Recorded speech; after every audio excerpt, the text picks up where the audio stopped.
औज़ु बिल्लाहि मिनश्शैतानिर्रजीम। बिस्मिल्लाहिर्रहमानिर्रहीम। अल्हम्दुलिल्लाहि रब्बिल आलमीन। वस्सलातु वस्सलामु अला सय्यिदिना व शफी'i ज़ुनूबिना व तबीबि नुफूसिना व हबीबि क़ुलूबिना व मौलाना व मौला अल-थक़लैन व जद्दिल हसन वल हुसैन अबिल क़ासिम मुहम्मद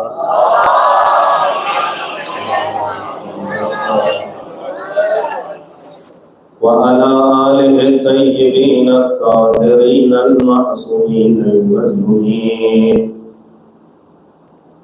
व लअनतुल्लाहि अला आदाइहिम अजमईन। अम्मा बअद फ़क़द क़ाल अल्लाहु तबारक व तआला फ़िल क़ुरआनिल मजीद। बिस्मिल्लाहिर रहमानिर रहीम। इन्नल्लाह ला युग़य्यिरु मा बिक़ौमिन हत्ता युग़य्यिरु मा बिअन्फुसिहिम। सल्लल्लाहु अलैहि वसल्लम।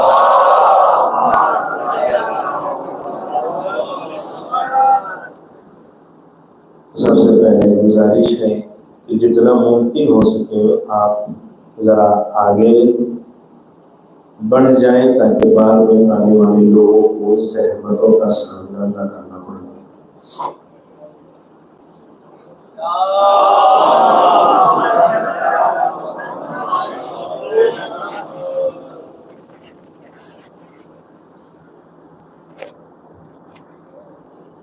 अज़ान मोहतरम, अल्लाह का जितना भी शुक्र अदा किया जाए वो कम है। शुक्र इस बात के लिए कि वो बार बार हमें मौका फराहम कर रहा है। आपको ये मौका फराहम कर रहा है कि कब हुर बनोगे, और हमें बार बार इसलिए मौका मिल रहा है कि कब हक बयानी करोगे। तकरीबन साल भर के बाद मैं फिर से आपके सामने आया हूँ। पिछले साल और इस साल बहुत सी चीजें बदल गईं, मगर किसके लिए? जिसके नजरियात में तौहीद और खुदा मौजूद हो।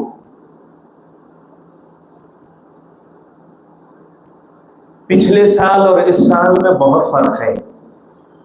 मैं आपकी बात नहीं जानता, मैं अपनी बात। पिछले साल करबला को जिक्र तो कर रहे थे मगर जुल्म महसूस नहीं कर पा रहे थे। इस साल जिक्र भी है, जुल्म भी महसूस हो रहा है और जालिम का चेहरा भी बहुत साफ दिखाई दे रहा है। जो काम इमाम हुसैन अलैहिस्सलाम ने याद रहे, मजलिस इमाम हुसैन का मकसद सिर्फ रोना नहीं है। रो इसलिए कि हक से लड़ने की ताकत मिल जाए। अगर इंसान सिर्फ रोता रहे और हक का तरफदार न बने तो ऐसे रोने वाले पे अफसोस है। ये बार बार करबला का दर्स इसलिए सुनाया जाता है। बहुत से लोग कहते हैं कब तक रोओगे हुसैन पर? हुजूर, जितना बड़ा जुल्म इमाम हुसैन पर रोया हुआ है, अगर पूरी जिंदगी रोया जाए तो भी कम है। किस माना में? इस माना में कि अगर आंखों से आंसू गिरेगा तो एक ही वक्त में, याद रहे, दो तरफा मामला है। सिर्फ रोना सवाब नहीं है बल्कि जब तुम अली असगर पे आंसू बहा रहे हो तो हर जमाने के हुरमुला से टकराने की जुर्रत भी पैदा करो।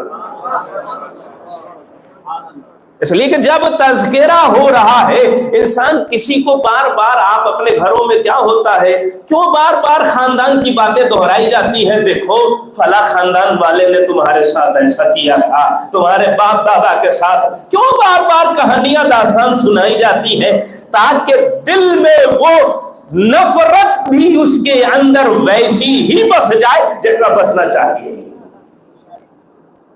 अगर अली असगर की शहादत का तज़किरा हो रहा है तो एक वक्त में आंसू भी बहाना है और दूसरी तरफ से हुरमुला से नफरत भी बतानी है।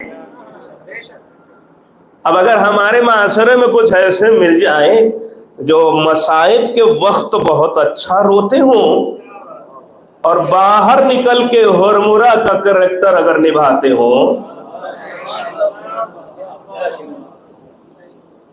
ऐसे लोग ज़ादारी हर लम्हा इंसान को बेदार करने के लिए है।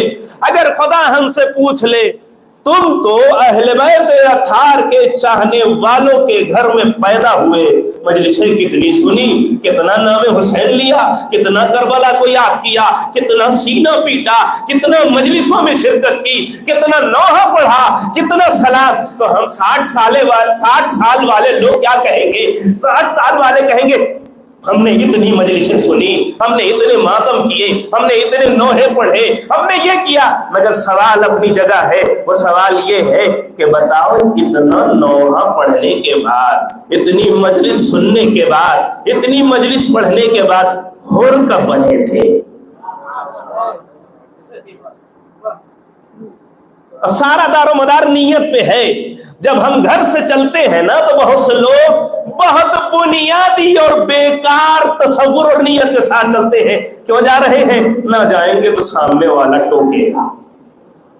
मजलिस में क्यों जा रहे हैं? अरे रिश्तेदारी निभानी है हुजूर। इमाम हुसैन इतने मजलूम नहीं है कि रिश्तेदारियों पे मजलिस की जाए। इमाम हुसैन रिश्तेदारी की वजह से नहीं, बल्कि इमाम हुसैन वो मारिफत इमाम के जरिए हासिल होगी कि अगर हमने हुसैन को पहचान लिया तो हर जमाने में दुश्मन से टकराने का जज्बा मिलेगा। ये पहला मरहला। और इससे आपको अंदाजा हो गया होगा कि मेरी 1 घंटे की मजलिस किस तरफ होगी। यहीं से आप पहले ही दीपाचा इसलिए जिक्र किया जाता है ताकि समझ में आ जाए कि आगे क्या होने वाला है। बहुत से लोग हमारे यहां अभी मुश्किल क्या है याद रहे, मैंने जिस आयत को उन्वान बनाया वो है इन्नल्लाह ला युगय्यिरु मा बिक़ौमिन हत्ता युगय्यिरु मा बिअनफुसिहिम। उस कौम की हालत कभी नहीं बदल सकती जब तक वो खुद से बदलना ना चाहे। इसी मजलिस में आने वाले और हर मजलिस में शिरकत करने वाले कितने ऐसे लोग हैं जो घर से ये नीयत करके चलते हैं कि अब मैं बदल के आऊंगा। अगर ये नीयत ही नहीं है तो फिर इस मजलिस में और इस तरह की और मजलिसों में सिर्फ जिस्म तो हाजिर होगा मगर रूह, बात बदलने की है ना, बात बदलना है, अपने आप को समझाना है, एक किरदार को छोड़कर एक अच्छे किरदार को अपनाना है। जब इमाम हुसैन को माना है तो सिर्फ ये ना कहे कि इमाम हुसैन करबला हर बीमारी का इलाज करबला में है, इमाम हुसैन हर दर्द का इलाज रखते हैं। अगर कह रहे हैं तो बाहर फिर दर्द न सुनाए, अगर कह रहे हैं तो फिर बाहर किसी से शिकायत को जिक्र न करे, इसलिए कि अगर माना है तो फिर इलाज भी मिल जाना चाहिए। अच्छा, बहुत से लोग तारीफ में मुश्किल करते हैं। हम लोगों की यहाँ मुश्किल क्या है कि हम लोगों की तारीफ भी बहुत अजीबोगरीब हुई है। इंसान की तारीफ क्या है? बहुत से लोग इंसान जो 2 आंख 2 कान 1 नाक, जबान, 2 हाथ 2 पैर, हुजूर इसे इंसान नहीं कहते। हैवान जो 4 पैर वाला, इसे भी हैवान नहीं कहते। मैं एक तारीफ आपके सामने पेश कर रहा हूं। हैवान की तारीफ बस इतनी है, तवज्जो शर्त है, हैवान की तारीफ बस इतनी है कि जो सिर्फ अपने बारे में सोचे उसे हैवान कहते हैं, और जो अपने आप से बाहर निकल के दूसरों के बारे में सोचे उसे इंसान कहते हैं। अब आप खुद तय कीजिए कि अब ऐसे हैवान को जो सिर्फ अपने बारे में सोचता हो उसे बकर मंडी में तलाश करने की जरूरत नहीं है, हमारे आसपास ऐसे हैवान बहुत मिल जाएंगे। मगर मालूम है ये मजलिसें हमें क्या सिखाती हैं? मजलिसों का मतलब ही ये है, खुद तो खा सकते हो, दूसरों के लिए तबर्रुक का इंतजाम करो, खुद तो सुन सकते हो, दूसरों के लिए अच्छी चीजों का इंतजाम करो, अच्छे खतीब का इंतजाम करो। इसका मतलब ये है कि मजलिस का एक फायदा ये है कि ये इंसानियत की तरफ लेके आती है, हैवानियत से बाहर निकालती है। जब दूसरों का ख्याल हमारे जहन में आएगा, उनके बारे में अच्छे तसव्वुरात आएंगे, तो फिर उसके बाद बहुत से मामलात, बहुत सी चीजों को जिक्र किया जा सकता है। इमाम हुसैन हमें बदलने के लिए आए थे। मरहूम गुलाम अस्करी साहब का जुमला याद आता है कि उनका एक आर्टिकल है, उसमें उन्होंने लिखा कि जब मुहर्रम आने वाला रहता है ना, तो हर तरफ ये शोर होता है, मुहर्रम आ रहा है, मुहर्रम आ रहा है, मुहर्रम आ रहा है। उसमें क्या लिखा? उन्होंने कहा कि जब मुहर्रम आ रहा है, हर तरफ शोर होता रहता है। उसमें पूछा क्या है? अज़ा खाने में अब जो चादरें हैं उसे नया किया जा रहा है, परचम नए लगाए जा रहे हैं, और बहुत सी चीजों को तब्दील किया जा रहा है, हर एक चीज को नया किया जा रहा है। सलवार पढ़े मोहम्मद।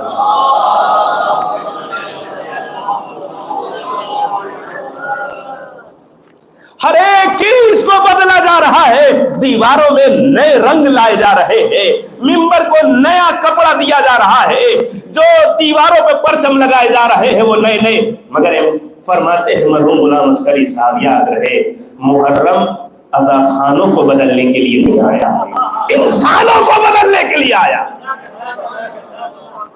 सवाल यह है, अगर 2 महीना 8 दिन की मजलिस के बाद हम अपना मुहासबा करें कि हम कितना बदले या ना बदले, और अगर नहीं बदले तो फिर ये दुआ कि जिंदा रहे तो अगले बरस रोएंगे मौला। मैं कहता हूं परवरदिगारा, जब तक जिंदा रख, बस हाथ पे रख, चाहे मुहर्रम मिले या ना मिले। मेयार अगले साल मुहर्रम में जिंदा रहना नहीं है, इस साल जो मिला है उस पे हक अदा किया कि नहीं। हमसे कोई ये नहीं पूछेगा। महदवियत शनासी में आखिरी इमाम के हवाले से एक गुफ्तगू जो मौज़ूआत के एतबार से होती है वो यही है, हमसे ये सवाल हरगिज नहीं होगा कि हुजूर आप करबला क्यों नहीं पहुंचे। हमसे नहीं पूछा जाएगा करबला क्यों नहीं पहुंचे। अगर पूछा भी गया तो हम कह देंगे हम पैदा ही नहीं हुए थे। छठे इमाम का साथ क्यों नहीं दिया? पैदा ही नहीं हुए थे। 8वें इमाम पैदा ही नहीं हुए थे। 10वें इमाम पैदा ही नहीं हुए थे। 11वें इमाम परवरदिगार में उस वक्त पैदा ही नहीं हुआ था।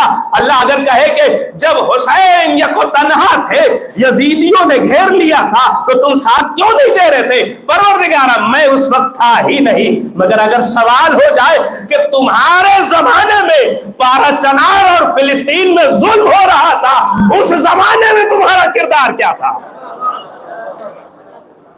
अब वहां जवाब ये नहीं है कि मैं नहीं था।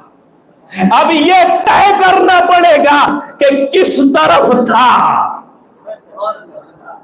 करबला को देखने का, करबला से अपने आप को संवारने का, करबला को देखकर अपने आप के अपने अंदर नजरियात को तब्दील करने का 3 तरह के गिरोह है करबला को देखने वाले। एक करबला को देखने वाला वो है कि जिसने करबला को देखा वो पस्ती से उठकर मंजिल मेराज को तय कर रहा था। वो जिल्लत और रुसवाई को छोड़कर वो कुर्ब इलाही को महसूस कर रहा था। मैं एक दलील देना चाहता हूं। आपने हमेशा रोज़े आशूर के हवाले से ये फिक्रा जरूर सुना है, जब अबू समामा ने कहा मौला वक्त नमाज है, मौला वक्त नमाज है। इमाम ने फरमाया अल्लाह तुम्हें नमाज गुजारों में शुमार करे। इसका मतलब यह नहीं है कि हुसैन अव्वल वक्त नमाज को फरामोश कर रहे थे, नहीं, बल्कि हुसैन उसे कहते हैं कि जिसने अपने सहाबा को, अपने असहाब को, अपने जानसारों को भी उस मंजिल मेराज पे पहुंचा दिया जहां हुसैन वहां सहाबी भी वही देख रहे हैं। कोई भी गर्दन बचाने की बात ही नहीं है। चिराग गुल है शब आशूर, कोई जाने वाला नहीं। क्यों? इसलिए कि यहां ये जन्नत की लालच में आए ही नहीं। और जिसे ये समझ में आ जाए कि इमाम मिल जाए तो वही जन्नत है, तो मसला ही आसान है। अगर किसी को ये समझ में आ जाए तो मसला। बहुत से लोग ऐसे हैं जो करबला को देखकर अपने आप को पस्ती से निकालकर उस उरूज की मंजिल पर पहुंचा रहे हैं। एक नजरिया। दूसरा, करबला सामने है, इमाम हुसैन सामने है, मगर उसके बावजूद इमाम को मशवरा ये दे रहा है, मौला अब मक्का में रहिएगा तो ज्यादा आपके लिए अच्छा रहेगा। उसी में से अब्दुल्लाह इब्न उमर, अब्दुल्लाह इब्न जुबैर, ये वो लोग हैं जो इमाम से, अब्दुल्लाह इब्न उमर ने तो तारीख में लिखा है, इमाम से मक्के में कहता है, मौला जरा अपना सीना खोलिए। इमाम ने कहा क्यों? कहा मैंने देखा है रसूल आपका सीना का, आपके सीने का बोसा लेते थे। कहा अच्छा, सीने का बोसा ले लिया। इमाम ने पूछा अब बताओ क्या मेरा साथ दोगे? उसने कहा मौला बस मैं चूमने भर तक का हूं, साथ देने की बात नहीं। अब जितने भी लोग अलम ताबूत ताजिए को सिर्फ चूमते हैं, बैयत इमाम हुसैन नहीं करते, तो वो अपनी उस मोहब्बत पर सवालिया निशान लगाए।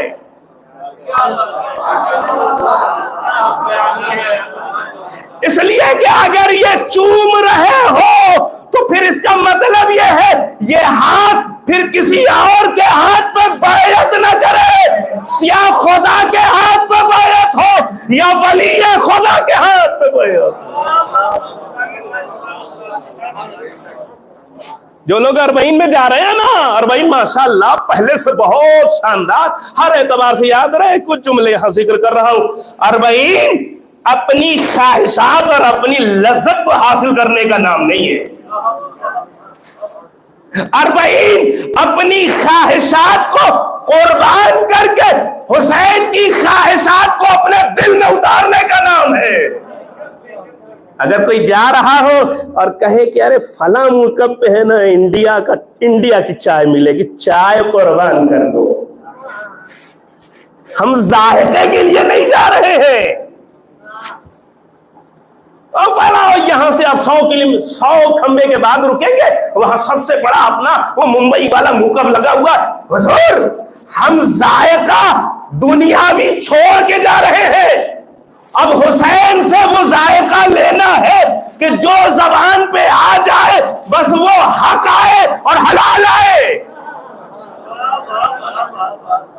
और जो लोग जा रहे हैं जरी को मस करेंगे ना, जरी को मस करेंगे। आप कभी सोचिए इमाम हुसैन की कब्र से जो मुत्तसिल जरी है, उसने ऐसी बैयत हुसैन से की कि खुद भी मुतबर्रिक है और दूसरों को भी मुतबर्रिक बना रही है।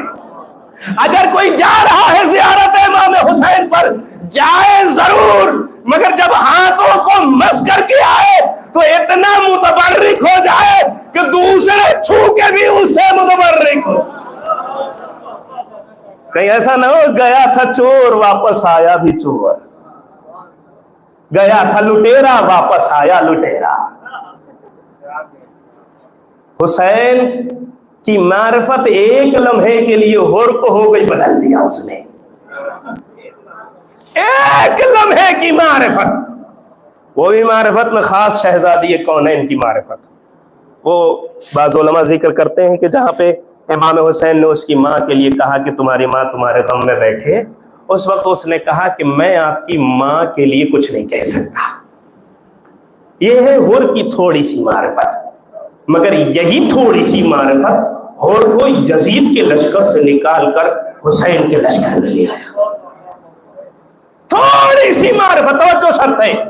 पहला मरहला करबला और इमाम हुसैन को देखने का कि इमाम को देखकर, इमाम को पाकर अपने आप को निकालकर और मंजिले कमाल तक पहुंचा दिया। दूसरा ये है मौला बस चूमने भर अच्छे हैं, आप हमसे काम ना लीजिएगा। मौला आप हक की बात कहिए, बस बहुत अच्छा है। बहुत से लोग कहते हैं मौलाना मजलिस बहुत अच्छी है, कान में भी बहुत अच्छी अच्छी बातें आई, मगर घर में चलती नहीं है ना। कहते हैं घर में चलती नहीं, औरत के आगे अपनी नहीं चलती। औरत कहती है मर्द के आगे मेरी। मेरे सवाल ये है हुजूर, हम अपनी क्यों चलाए?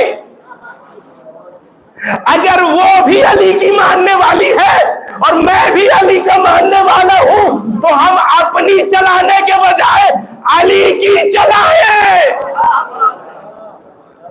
इख्तलाफ खत्म हो जाएगा, झगड़े खत्म हो जाएंगे। आइए फिर एक तारीफ आपके सामने, सकीफा और गदीर की तारीफ कर रहा हूं। सकीफा कुछ लोगों के जमा होने का नाम नहीं है। गदीर सिर्फ एक जश्न मनाने का नाम नहीं है। सकीफा और गदीर में बस बुनियादी फर्क क्या है? एक नजरिया यह है कि अल्लाह ने पैदा किया है कायनात, उसने बनाई है, तो मैं जो भी काम करूंगा उसकी मर्जी के तहत। एक नजरिया खुद से दुनिया बनी है, और जब खुद से बनी है तो अब जो मेरे दिमाग में आएगा मैं वही करूंगा। अब मेरी जो मनमानी होगी मैं उसे अंजाम दूंगा। और मनमानी में जरूरी नहीं है कि एक को आज जो चीज अच्छी लग रही है अगला जब आए तो वो उसके लिए भी अच्छी हो। इसीलिए दुनिया के सारी हुकूमतों की एक मुश्किल ये है, जिन्होंने खुदा को छोड़कर अपनी हुकूमत बनानी चाहिए है, जब 10 साल 15 साल गुजरता है अगली हुकूमत वाला पिछली हुकूमत के कानून को बर्बाद कर देता है, पिछले हुकूमत के कानून को मनसूख कर देता है। क्यों? इसलिए कि उस जमाने में उसे वो अच्छा लग रहा था, इस जमाने में वो उसे, मगर मालूम है सिर्फ एक अल्लाह का कानून ऐसा है, चाहे वो आदम का जमाना हो, चाहे वो मूसा का जमाना हो, चाहे वो ईसा का जमाना हो, चाहे हमारे रसूल खुदा का जमाना हो, चाहे आखिरी इमाम का जमाना, जो उसने कहा है अगर उसी को जब मान रहे हैं तो अब उसी को अंजाम भी देना है। अब मैं तारीफ इतनी सिर्फ इसलिए जिक्र कर रहा था, तारीफ सकीफा की एक लफ्ज एक जुमले में तारीफ ये है, जहां अल्लाह के बजाय अपनी मनमानी की जाए वो सकीफा है। गदीर वो है जहां अपना कुछ नहीं सिर्फ खुदा की मानी जाए, जहां सिर्फ खुदा की मानी जाए। और जब खुदा की मानी जाएगी तो फिर इंसान को हर एतबार से कामयाबी भी मिलेगी। 2 मरहला। तीसरा मरहला यह है कि इमाम हुसैन और करबला को देखकर कुछ लोग ऐसे हैं कि जो ठहरे नहीं, इमाम का साथ देने की बात नहीं है, इमाम के साथ ना भी दे रहे हैं और मुखालिफत पे भी हैं, यानी वो और गए गुजरे हैं। उनमें से कौन है? उमर साद। इमाम आखिर, आप कभी सोचिए ऐसा इमाम कहां मिलेगा कि जो खंजर लेकर खड़ा है इमाम की गर्दन को काटने के लिए, इमाम को मारने का हुक्म दे रहा है, वैसे मरहले में भी इमाम कह रहे हैं हमारे साथ अगर तू मेरी बैअत कर ले तो मैं तेरी दुनिया और आखिरत दोनों को संभाल लूंगा। ये है इमाम हुसैन का मामला कि उमर साद जैसे लोग उन्होंने अपने आप को जलील कर लिया। अब मैं कुरान की आयत से जिक्र कर रहा हूं। अल्लाह लक़द ज़रअना लिजहन्नम कसीरम मिनल जिन्न वल इंस, वो आयत जो अल्लाह जहन्नम को भर देगा और सारी चीजें, मगर दलील क्यों भरेगा? लहुम कुलूबुन ला यफ़क़हून बिहा, दिल है समझते नहीं। लहुम आयुनुन ला युबसिरून बिहा, आंखें हैं देखते नहीं। लहुम आज़ानुन ला यस्माऊन बिहा, कान है सुनते नहीं। इसका मतलब यह है दिल रखने के बाद कोई समझे नहीं, आंख रखने के बाद देखे नहीं, और कान रखने के बाद सुने नहीं। इसका मतलब क्या हुआ? खुदा ने कहा ये मान जान लो, ये कौन लोग हैं? इन्हें तुम इंसान न कहना, उलाइका कल आनाम, ये जानवर है। यानी एक जानवर की तारीफ कुरान से ये मिली कि जो आंखें रख के देखे नहीं, कान रख के सुने नहीं, दिल रख के समझे नहीं, उसे जानवर कहते हैं, उसे इंसान नहीं कहते। अब आप खुद तय कीजिए उन लोगों के बारे में जिन्हें रसूल खुदा ने गदीर के मैदान में हाथों पे उठाकर दिखाया भी, सुनाया भी, समझाया भी, अमा वो इंसान नहीं थे। कुरान की आयत के एतबार से वो हैवान थे।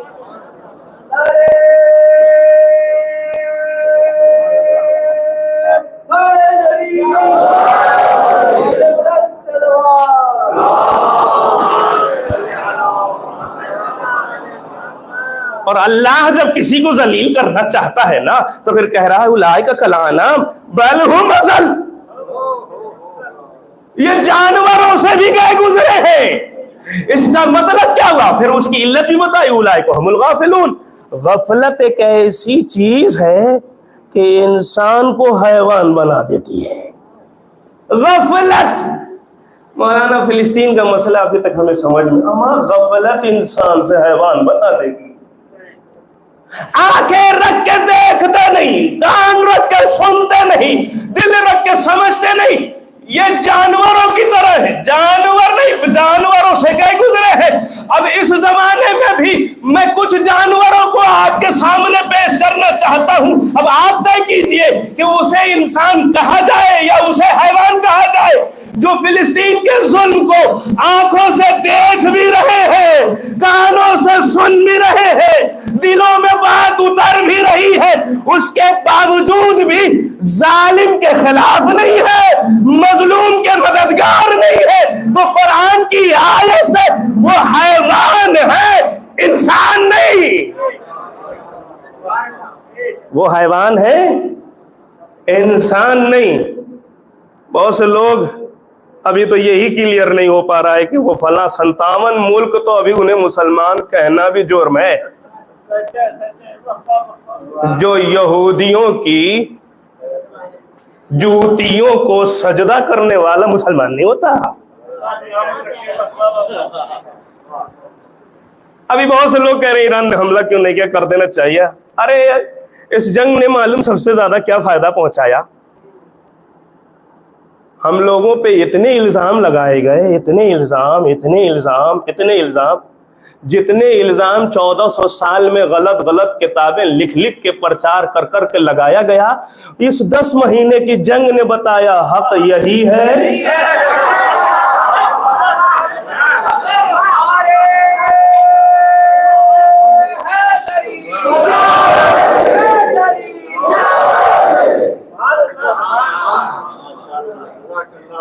हक पे यही है और कोई नहीं है। कल कहा जाता था ये फला साहब है। अरे बहुत से लोग कह रहे थे ईरान अगर पहले ही दिन हमला कर देता फिलिस्तीन कितने लोग ना मरते। हम इतने ज्यादा गफलत में है ना कि जब तक खून नहीं बहेगा हम जागने वालों में से नहीं है। ये जो जितनी जाने जा रही है ना वो हम जैसे सोए हुए लोगों को बेदार करने के लिए। जिस दिन हम बेदार हो जाएंगे, ये 57 मुल्क जो अपने आप को मुसलमान कह रहा है, जो अपने आप को खाने काबा का ठेकेदार कह रहा है, जिस दिन बेदार हो जाएगा, यकीन जानिए फिर मुसलमानों की खुद पहचान अपनी होगी। किसी की दी हुई इज्जत पे जिंदगी नहीं गुजारेंगे। तो से लोग कह रहे थे अरे ईरान ने जब ईद के बाद हमला किया, काश पहले हमला कर देता, क्या जरूरत थी 6 महीने के बाद हमला करने की जब उसके एम्बेसी पे हमला हुआ था। हुजूर सीधा सा जवाब है, रसूल को यही एक काम करना चाहिए था। या नबी अल्लाह, खैबर में पहले ही दिन अली को अलम दे देते।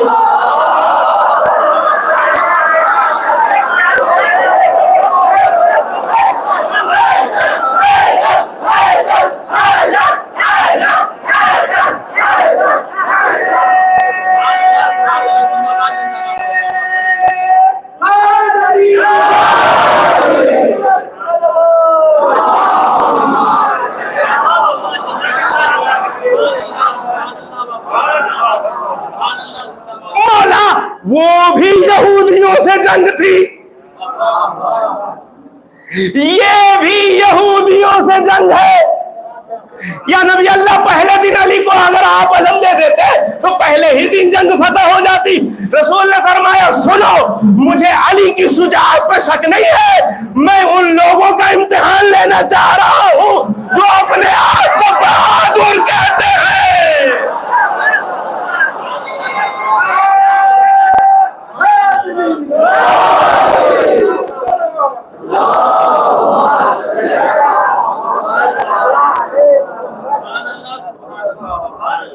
अगर ईरान पहले दिन हमला कर देता ना तो ये मुसलमान, अरे खाने काबा के मक्कार ठेकेदारों को सबसे बड़ा मुसलमानों का हमदर्द समझता, इसलिए काफी दिनों के बाद हमला किया गया ताकि ये भोगने वाले पता चल जाए और आंख वाले पता चल जाए।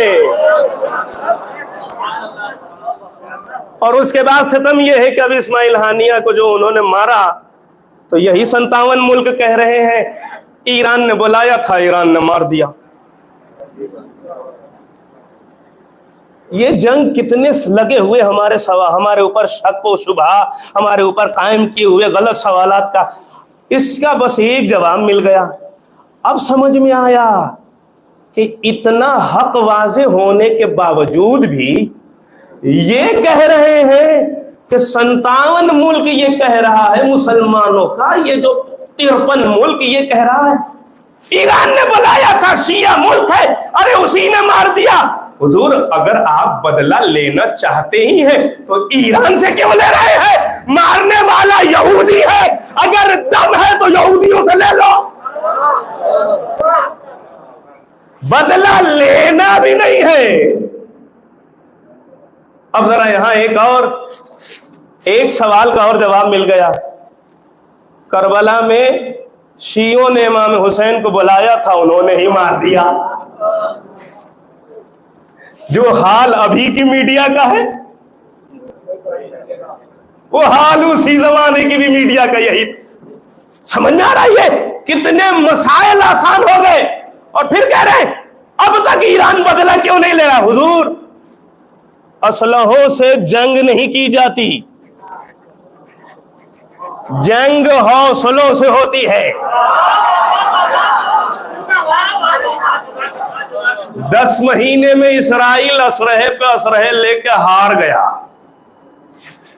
फिलिस्तीन वाले हौसले की बुनियाद पर हर रोज जीत रहे हैं। गजा वाले हसलहे, याद रहे मैं यहां पे तारीफ भी करना चाहता हूं इसलिए कि काबिल तारीफ है ये अलीगढ़ का एक समझदार मजमा कि जिस जमाने में जालिम के मुकाबले में आवाजें ना उठ रही थीं, यहां से कुछ आवाजें उठी हैं, काबिल तारीफ है, काबिल हम्द व सताइश है वो अफराद। इसलिए कि मरे हुए यजीद पे लानत पढ़ना कमाल नहीं है,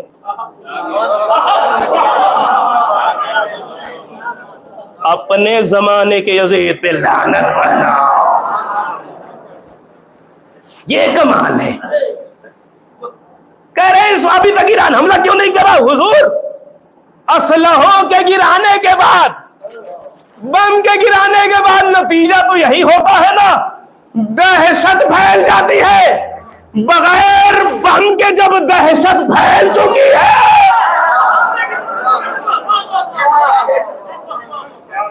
जो कह रहा है कि हम कुछ नहीं जीत कर आएंगे, वो तहखानों में छुपा हुआ मिल रहा है।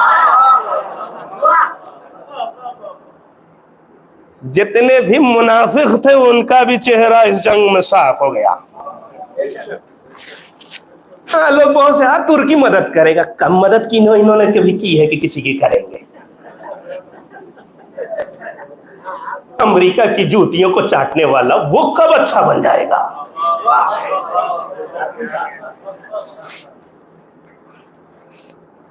अभी भी हक वाजे होने के बाद लोग समझ नहीं रहे। लहुम कुलूबुन ला यफ, अच्छा ना समझने में दो तरफ के, अपने में भी है कुछ। अब बात तो दो तरफा है ना। अपनों में हुजूर अगर आप मजलूम की मदद में खड़े नहीं हो सकते हैं तो बोलिए भी मत। आलम इस्लाम में आपको कोई नहीं पहचानता। याद रहे पहचान सबको चाहिए ना, शोहरत सब चाहते हैं ना। शोहरत का लोग तरीका निकालते हैं कि नेता के पीछे चलेंगे तो मशहूर हो जाएंगे, चापलूस कहलाएंगे, अच्छे नहीं कहलाएंगे। अब मशहूर होने का एक ही सीधा रास्ता है और वही सही है, हक के साथ हो जाओ, खुद मशहूर हो जाओगे। हक के साथ। अब हमारे में भी बहुत से लोग, अरे ये आप हुसैनियत जिंदाबाद का नारा ना लगाइए, यजीदियत, हम खुद कुछ कर भी नहीं रहे हो और किसी को करने भी नहीं दे रहे। कहते हो इत्तेहाद बैनल मुस्लिमीन पहले हो जाए, इत्तेहाद बैनल मोमिनीन पहले हो जाए तो मुस्लिमीन। अच्छा, तुम्हें इत्तेहाद बैनल मोमिनीन समझ में आ गया तो तुम दो खानदान आपस में टकराए क्यों हो? कम से कम तुम्हें तो ये बात समझ में आ गई, तुम तो एक हो जाओ। दूसरा जो इत्तेहाद बैनल मुस्लिमीन कर रहा है उसे करने भी नहीं देना। कैसी बातें। रहबर ने नमाज जनाजा भी इस्माइल हानिया की पढ़ा के बताई कि अगर सुन्नी भी अहले बैत का हक में वाक़ईन चाहने वाला है तो हमारी नजर में फर्क नहीं करता।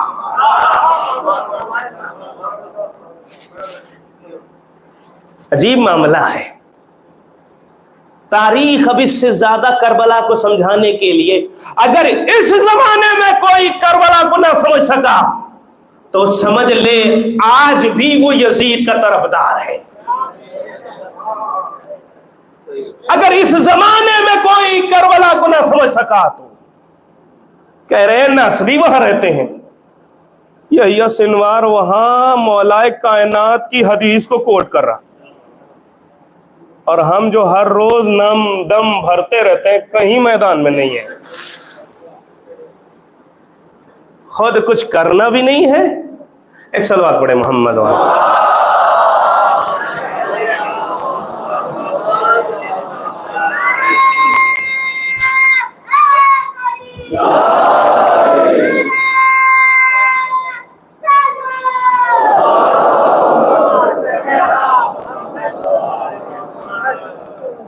करबला को देखने का तीन तरीका, या उसके जरिए अपने आप को कमाल की मंजिल पे पहुंचा दो जैसे हुर ने अपने आप को बनाया, या रुक जाओ ठहर जाओ जैसे अब्दुल्लाह इब्न ज़ुबैर और इस तरह के बहुत से अफराद जो हमारे माशरे में भी पाए जाते हैं। पिछले साल जहां मुहर्रम में रुके थे फिर अगले साल वहीं, और कोई मकसद नहीं।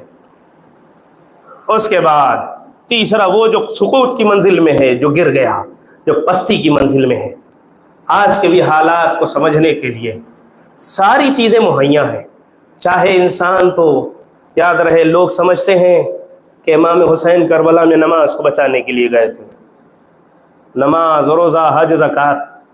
हुजूर, अगर जालिम ही शराबी रहे ना, हाकिम ही जालिम रहे तो नमाज का क्या फायदा। इमाम उस, आपको मालूम है ये जो आप कहते हैं अपने घर में खड़े होकर तन्हाई में कहते हैं अल्लाह अकबर, अल्लाह सबसे बड़ा है, कहते हैं ना आप अपने घर में तन्हाई में भी कहते हैं। क्यों? दुश्मन परेशान है, क्यों हुकूमतें लरस रही हैं? इसलिए कि करोड़ों खर्च करके लोग ये साबित करना चाह रहे हैं कि सुपर पावर हम हैं, मगर कोने में खड़ा हुआ एक इंसान कहता है कुछ भी कर लो, अल्लाह से बड़ा कोई नहीं है, अल्लाह से बड़ा कोई नहीं है। इसका मतलब यह है ये नमाज सिर्फ नमाज नहीं है, जालिम की औकात इस नमाज से पता चलती है। इमाम हुसैन सिर्फ नमाज को बचाने के लिए नहीं, इमाम ने अपने जाने का मकसद, कुछ लोगों ने जिक्र किया, कूफे वालों ने बुलाया था इसलिए नहीं, इमाम ने खुद मंजिल बैज़ा पे इरशाद फरमाया। इमाम फरमाते हैं और हमारे लिए पैगाम भी है। इमाम फरमाते हैं कि मैंने अपने नाना यानी रसूल खुदा से सुना है, रसूल ने फरमाया है मन रआ सुल्तानन जाइरन, जो जालिम हाकिम को देखे, और जालिम हाकिम की चार सिफत है। वो सिफत क्या है? मुस्तहिल्लन लिहुरमिल्लाह, जो अल हराम खुदा को हलाल कर रहा हो, शराब को जायज बता रहा हो, जिना को जायज बता रहा हो। ये सब यजीद की सिफात थी। लोग यजीद को बहुत मुसलमान साबित करने में लगे हैं। मैं अभी साबित करूंगा यजीद इंसानों में भी शुमार नहीं होता था। मन रआ सुल्तानन जायरन मुस्तहिल्लन लिहुरुमिल्लाह, जो हराम खुदा को हलाल बनाए, ना कि सन अहदिल्लाह, जो अल्लाह के अहद व पैमान को तोड़ रहा, मुखालिफन लिसुन्नतिल्लाह, जो अल्लाह की सुन्नत की मुखालिफत कर रहा हो, और यअमलु फी इबादिल्लाह बिल इस्म वल उद्वान, और अल्लाह के बंदों पर जुल्म व तजावुज कर रहा हो। जिस माशरे में ऐसा हाकिम आ जाए, अब उस माशरे में रहने वाले लोगों की जिम्मेदारी क्या है? इमाम खुद बता रहे हैं, कूफा वालों की वजह से मैं नहीं निकला हूं। मेरे जमाने की मुश्किल यह है कि मेरे जमाने का हाकिम शराबी भी था, हराम को हलाल कर रहा था, अल्लाह के वादों को तोड़ रहा था, सुन्नत इलाही की मुखालिफत कर रहा था, अल्लाह के बंदों के ऊपर जुल्म सितम कर रहा था। जिस माशरे में ये हालत आ जाए, जिस माशरे की ये कैफियत हो जाए, फिर उस माशरे के ऊपर वाजिब क्या है? अगर ऐसे माशरे को देखने के बाद, ऐसे हालात को देखने के बाद, ऐसे हाकिम को देखने के बाद, अगर तुम्हारे कौल फेल में जर्रा बराबर भी तब्दीली ना आए, काना हक़्क़न अलल्लाह अय्युदखिलहु मुदखला, तो फिर उस इंसान पर जरूरी है कि उसका ठिकाना जहन्नम हो। जिस जमाने में भी ये चार चीजें होती हुई, आप अपने जमाने को भी रख लीजिए, नेतन्याहू हराम को हलाल, अल्लाह के वादों को तोड़ रहा, सुन्नत इलाही, अल्लाह के बंदों को, ये देखने के बाद भी अगर मेरे दिमाग और दिलो दिमाग में कोई तब्दीली, हक के लिए खड़े होने की ताकत, जालिम से टकराने की अगर हौसला ना मिल रहा है, तो फिर अपना ठिकाना जहन्नम पहले से फिक्स कर ले। करबला असल में हर जमाने, मालूम है करबला क्यों लोगों को दस्ती है? इसलिए करबला हर जमाने के जालिम के सारे छुपे हुए राज को खोल देती है। इसलिए करबला से लोग डरते हैं। अपने जमाने के अगर ये चार चीजें हो रही हो, उसके बाद भी कोई ना बदले, तो फिर उसके बाद वो जहन्नम का हकदार होता है। अब जहन्नम का हकदार हम सब की जिम्मेदारी है। अल्लाह का शुक्र है कि इस साल मुसलमानों में और अज़ादारों में एक बात समझ में आई कि इजरायली प्रोडक्ट को बायकॉट किया गया। अच्छा रहा, मगर मैं आपको बता दूं, अभी भी कुछ लोग हैं, अरे मेरे एक पेप्सी न पीने से क्या नुकसान होगा, एक कोको कोला छोड़ देने से क्या नुकसान। हुजूर, जब इब्राहिम को आग में डाला जा रहा था, खुद अपनी चोंच में एक कतरा पानी लेके बढ़ा। पूछने वाले ने पूछा, इतने मन की आग, तुम्हारा एक कतरा आग बुझ नहीं सकती?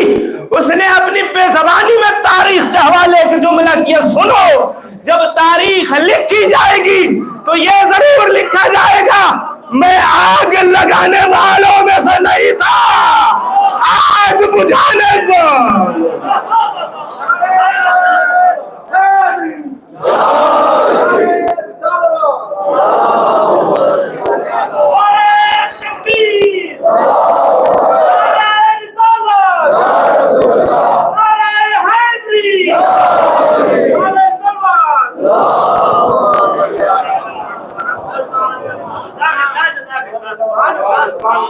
और फिर कल रहबर यानी आयतुल उलमा सैयद अली सिस्तानी का फिर कल एक अपील वाला लेटर आया है ना।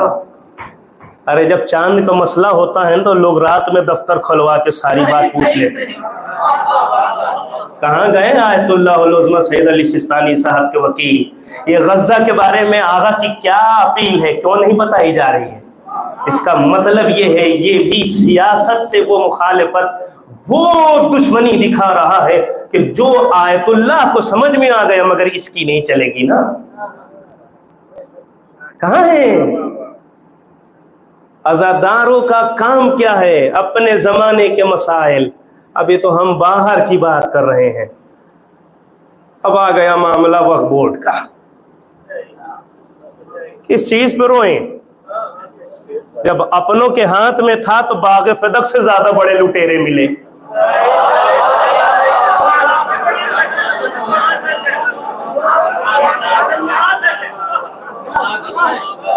कहां रोएं? क्या फरियाद करें? किससे कहें? जब हमारे पास अभी भी कहां हमने हक अदा किया। ऐसा लगता है कि पीएचडी चोरी में की जाती है। हर आदमी गबन का पाठ पढ़ रहा है, कह रहा है अल्लाह अगर मौका दे तो मैं कौम की ये हालत, जब मिल जाता है तो इससे बड़ा फिर लुटेरा नहीं। कहां हैं हम? मसाइल बहुत आसान नहीं है हमारे मसाइल। अब जो भी फैसला हो तो ठीक है, हुकूमत जो बेहतर समझेगी वो, इंशाअल्लाह के हक की आवाज कहीं ना कहीं रहती है, मगर हम अपनों को भी तो सही नहीं कर सके। ये कैसे समझा दिया गया कि सिर्फ बाग़ फदक के लूटने वाले पे लानत है, और जो माले इमाम खा जाए वो कैसे दोस्त हो जाएगा? अरे हमारे माशरे में तो उस आदमी को स्टेज पे सबसे अच्छी जगह दी जाती है जो उस इलाके का सबसे बड़ा चोर होता है।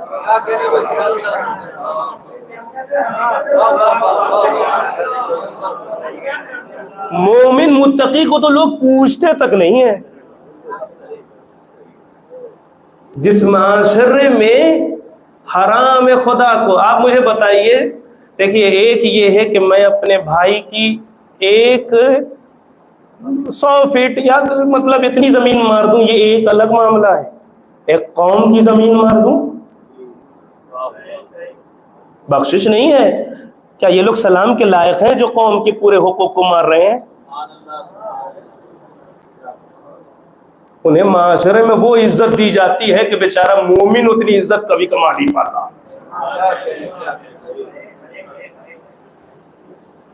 ये जरा समझने की जरूरत है। बात यहाँ तक आ गई, मैंने सोचा था कि चौथे इमाम का एक किरदार पेश करूंगा ताकि हालात हाजरा और इमाम का वो किरदार जो दरबार शाम में था उसे जिक्र करूं। एक सलवात पढ़े मोहम्मद।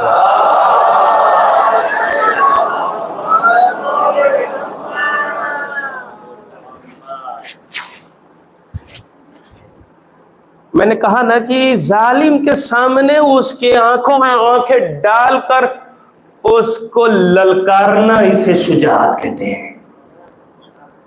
जैसे ही दरबार में इमाम पहुंचे हैं ना, दरबार सजाया गया था 3 दिन, रिवायत है ना 72 घंटे इंतजार कराया गया। क्यों? इसलिए कि यजीद ये चाहता था कि मैं इतना मजमा जमा कर लूं कि उस मजमे में फिर एक रोब दबदबा ये बैठ जाए कि देखो इनके खिलाफ बगावत करने का नतीजा क्या होता है, और फिर कोई मेरे खिलाफ उठ ना सके। हर कबीले के लोगों को बुलाया गया, वहां पूरा बाजार सजाया गया और दरबार में लोगों को कुर्सियां लगाई गई, वहां इंतजाम किया गया, तमाशाई भरे पड़े थे। वहां जैसे ही इमाम पहुंचे हैं ना, इमाम ने पहला फिक्रा फरमाया। मैं खुतबा नहीं पढ़ूंगा, सिर्फ मंजर कशी ताकि वो जुर्अत चौथे इमाम जो हमें बताना चाह रहे हैं। जैसे ही इमाम दरबार में दाखिल हुए, इमाम ने कहा है यजीद, इस हालत में अगर मेरे नाना हमें देख लें तो क्या होगा? यजीद हक्का बक्का रह गया। फौरन जनाब ज़ैनब ने इमाम हुसैन के सर को देखकर कुछ कलमात पढ़े। सारा मजमा रोने लगा। जब रोने लगा तो यजीद ने क्या देखा, ये दरबार तो मैंने अपने लिए सजाया है, ये पूरा दरबार इनके हक में हो रहा है, पूरा दरबार इनके हक में हो रहा है। फौरन उसने बदतमीजी की। वो क्या? दंदाने मुबारक से, मैं मसाइब नहीं पढ़ रहा, दंदाने मुबारक से बदतमीजी शुरू कर दी। क्यों? इसलिए कि लोगों की तवज्जो उसकी तरफ हो जाए।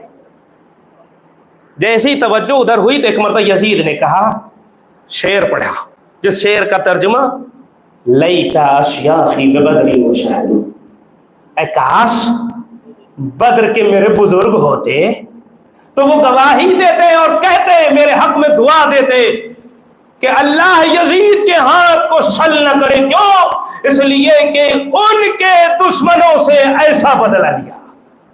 हुजूर मैंने कहा था ना, लोग यजीद को मुसलमान बताना चाह रहे हैं।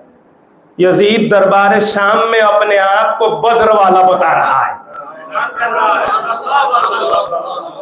अल्लाह अकबर।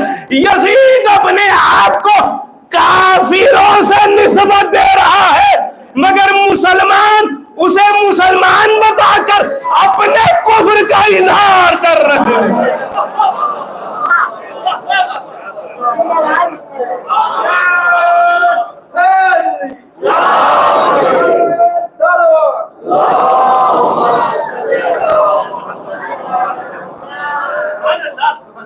जैसे ही पूरा उसने वही का इनकार किया और कुरान का इनकार किया, और करना भी चाहिए था। इसका कुरान से क्या ताल्लुक?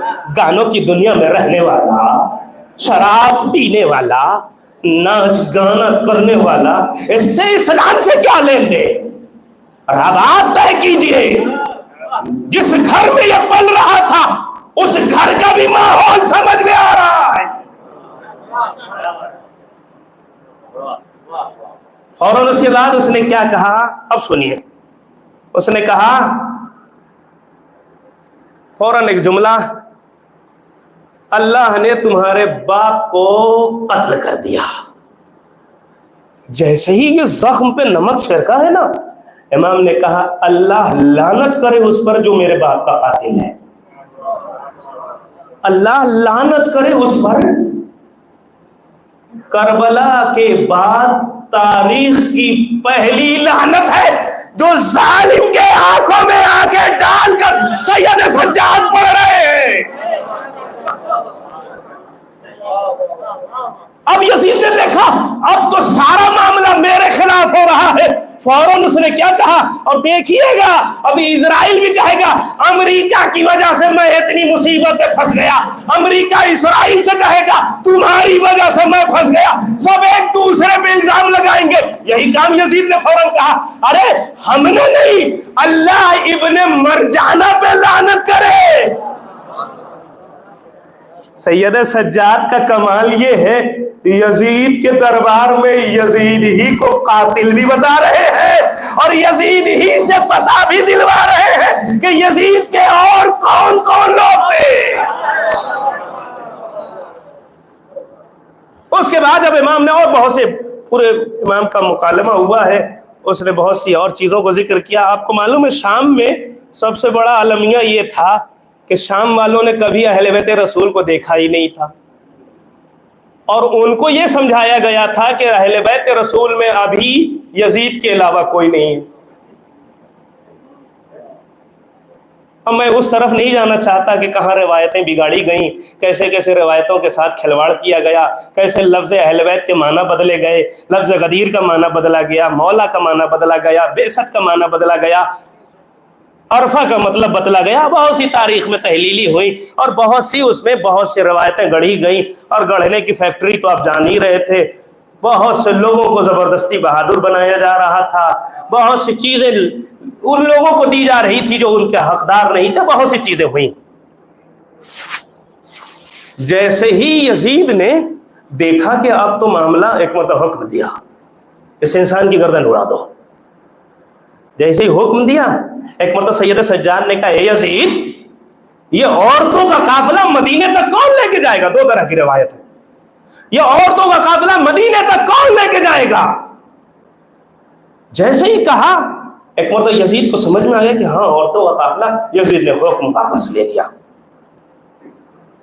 मगर दूसरी रिवायत यह है कि जैसे ही उसने कत्ल का हुक्म दिया तो फौरन पांचवें इमाम बोलते हुए नजर आए। पांचवें इमाम ने कहा, ए यजीद, यजीद ने अपने दोस्तों के साथ मशवरा लेने के बाद कत्ल का हुक्म दिया था। एक मतलब इमाम ने फरमाया, पांचवें इमाम ने, यजीद, तुम्हारे साथी तो फिरौन के साथियों से भी गए गुजरे हैं। तुम्हारे, अब आप कुरान पढ़िए, फिरौन काफिर था या मुसलमान? पांचवें इमाम यजीद के दरबार में यजीद को ही फिरौन बता रहे हैं। क्या कहा? फिरौन के साथियों ने फिरौन को जो मशवरा दिया था वो तुम्हारे साथियों में नहीं। कहा वो क्यों?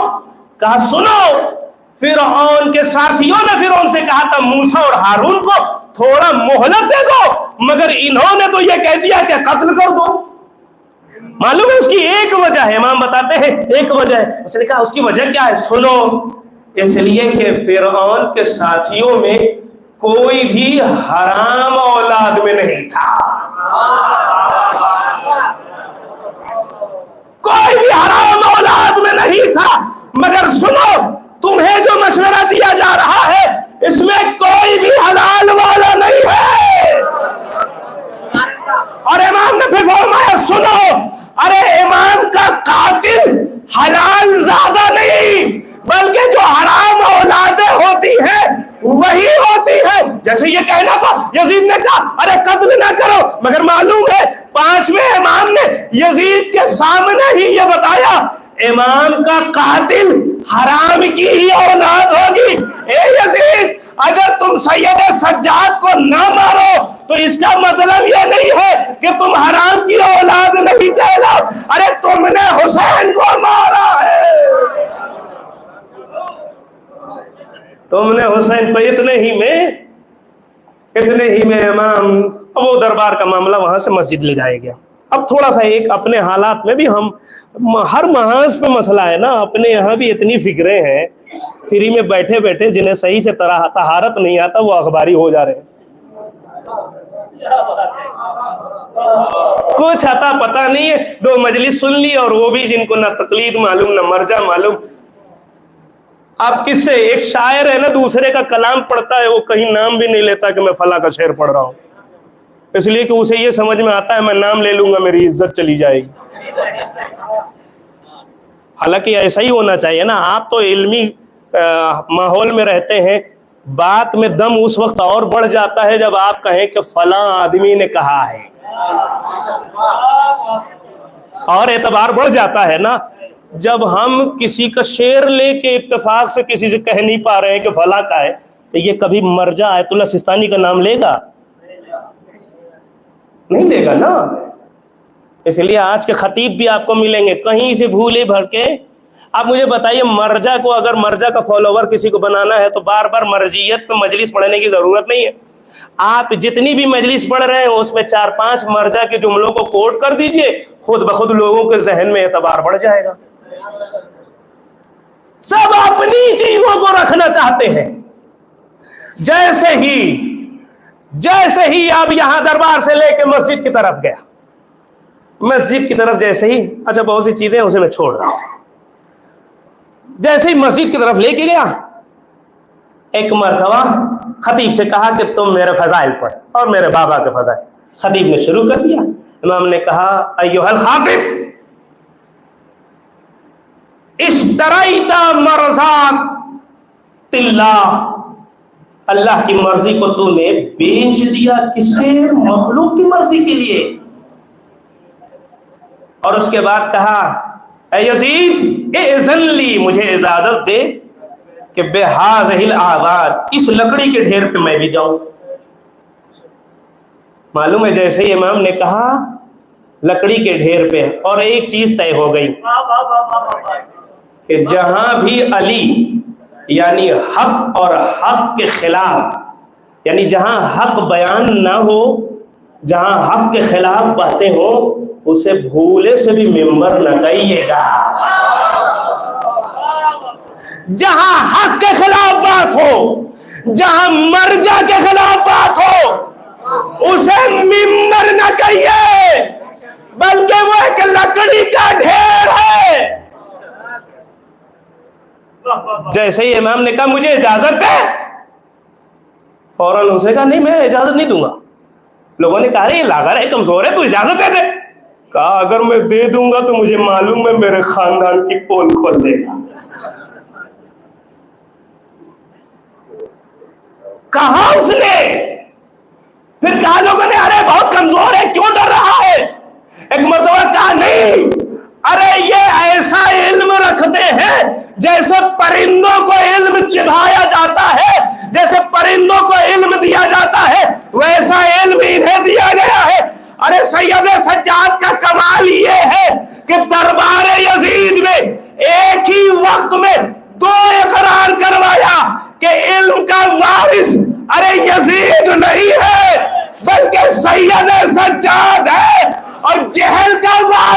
अरे यजीद है।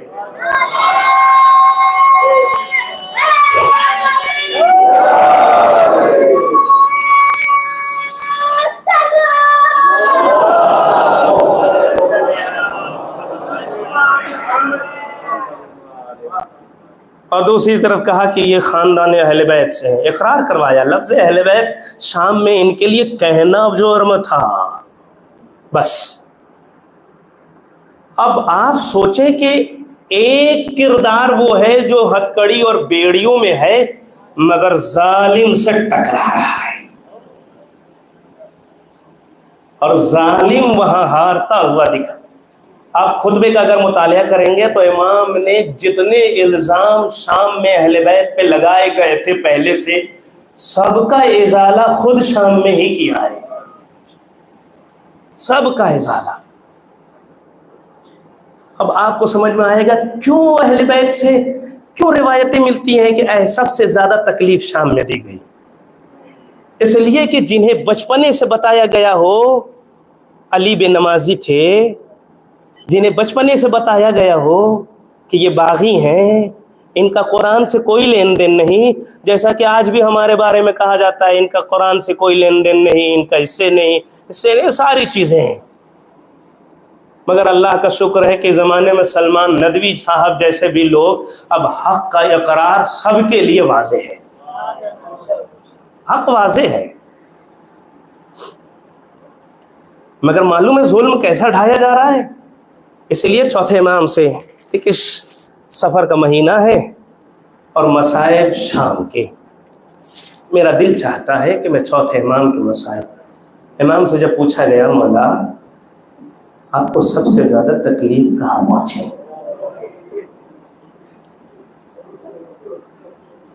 इमाम ने फरमाया अश्शाम,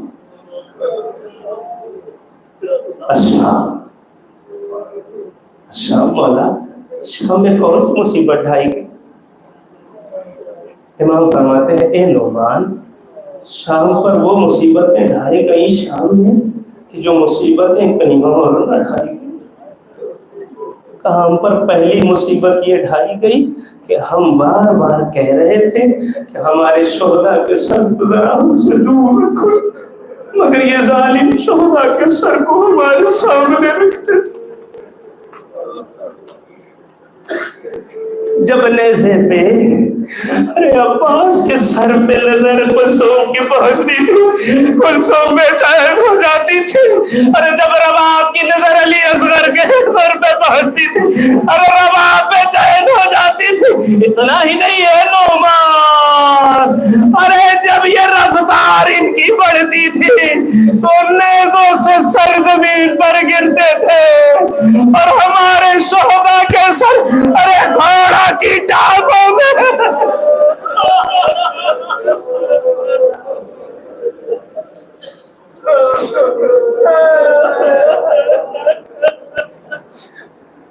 इमाम फरमाते हैं नौमान, इतना ही नहीं, हमारे शोहदा के सर को ये जालिम अरे जब जमीन पर गिर जाता था तो हाथों में उठाकर फिर उसे जोर से जमीन पर पटक दिया कर।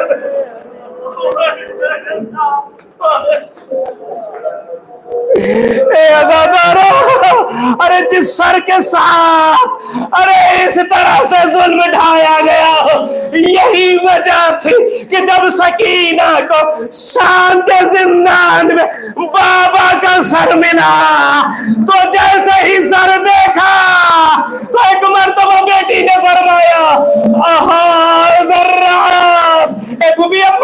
ये किसका सर है।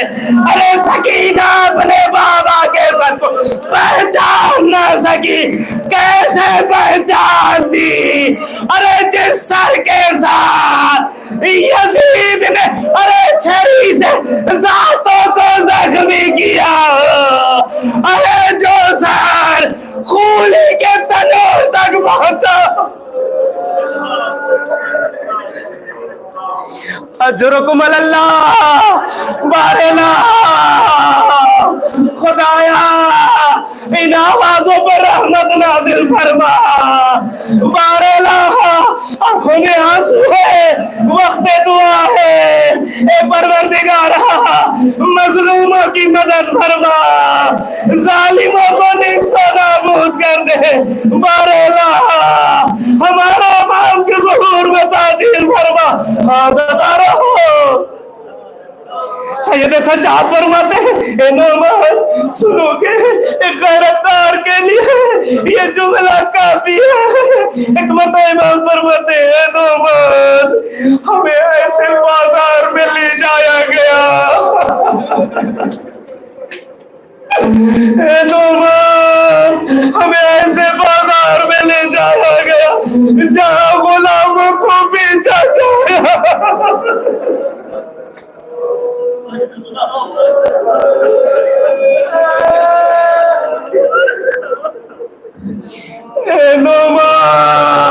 अरे सामने मुसीबत जो ढाएंगे हमें उन मोहल्लों में ले जाया गया जहाँ ऐलान किया गया आओ आओ अपने बाप दादा का बदला ले लो। अरे किसी ने लकड़ियां चलाई, किसी ने पत्थर।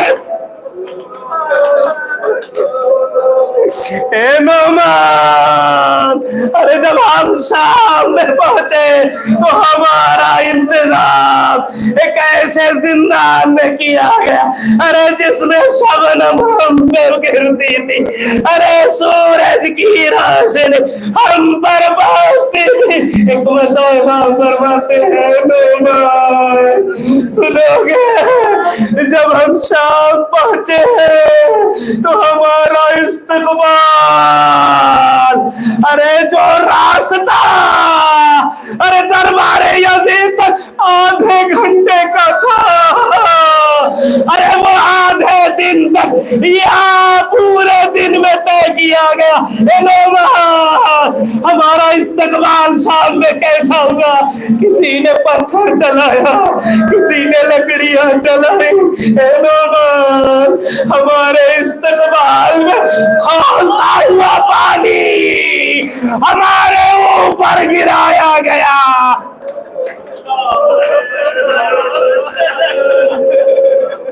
बस रिवायत का आखिरी अरे जब हम शाम पहुंचे हमारा इस्तकबाल खोलते हुए पानी से किया गया। हम पर अंगारे फेंके गए, एक अंगारा मेरे अमामे पे गिरा, मेरा अमामा जला, मेरा सर जलने लगा। नौमान ने पूछा ए मौला आपने अंगारा हटाया क्यों? एक मरतबा फरमाते ए नौमान कैसे हटाता, पैरों में मेरिया गले में खारदार था, कैसे मैं हटाता।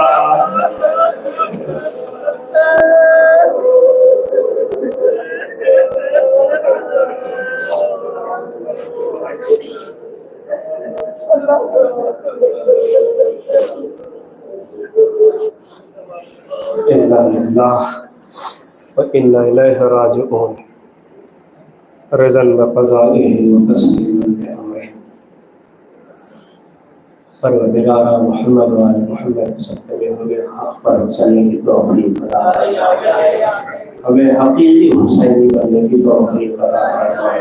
बारहा हमारी नज़रारियों में जो कमियों कास्ती है उसे दूर फरमाए। बारहा उस वक्त तक मौत न दे जब तक तुम हमसे राज़ी न हो जाए। बारहा मज़लूमों की मदद फरमा, ज़ालिमों को भी नाबूद करे। बारहा हमारे सरों पर मराज़े किराम का साया कायम बनाए। बारहा सबसे अहम हमारे इमाम के ज़ुहूर में ताजील फरमा, हमें इस लायक बना दे कि हम उनके आसार हुआ में शुमार हो सके। रब्बना व तक़ब्बल मिन्ना इन्नका अंतस समीउल अलीम।